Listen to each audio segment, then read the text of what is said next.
שלום וטוב שחזרתם. הפעם אני הולך לדבר על אלמנט התזונה. בשורה התחתונה, תזונה.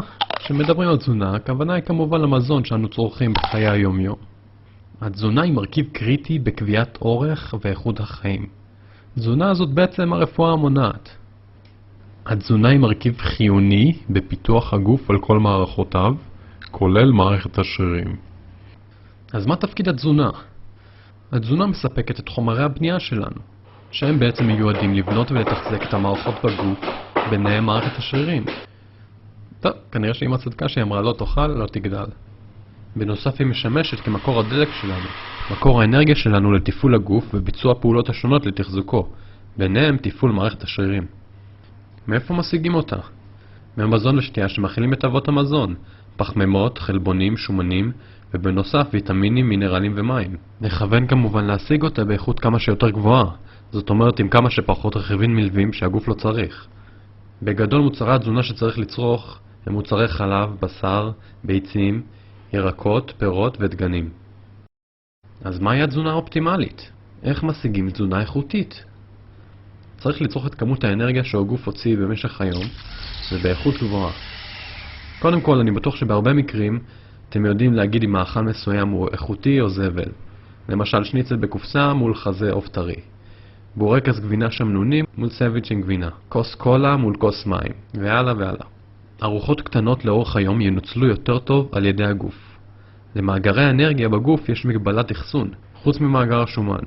ולכן עדיף לחלק ארוחות גדולות שגם ככה חלק מהן יתבזבזו או יהפכו לשומן בגלל מגבלת האחסון, לארוחות קטנות לאורך היום, כך שהמאגרים לא יתפוצצו וגם יהיה מספיק זמן לגוף לעשות שימוש במאגרים עד הארוחה הבאה כדי לפנות מקום בשבילה.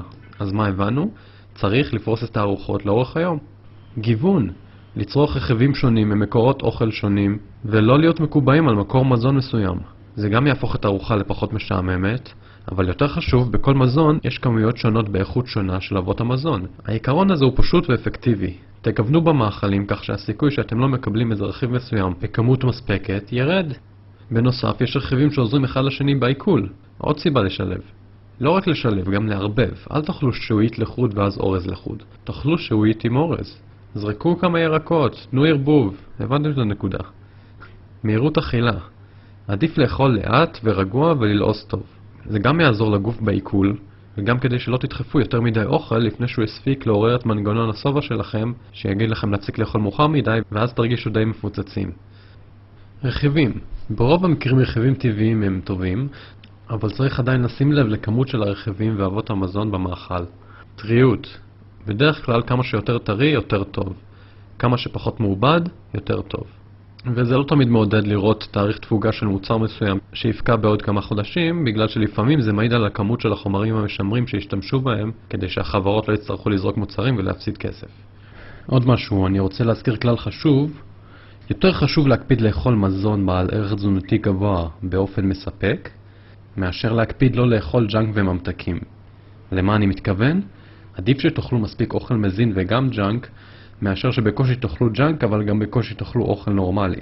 הגוף שלכם צריך את האנרגיה הזו כדי לתפקד. כמובן שככל שתתרגלו לאכול אוכל נורמלי בכמות מספקת, יהיה לכם גם פחות מקום וחשק לאכול אוכל זבל.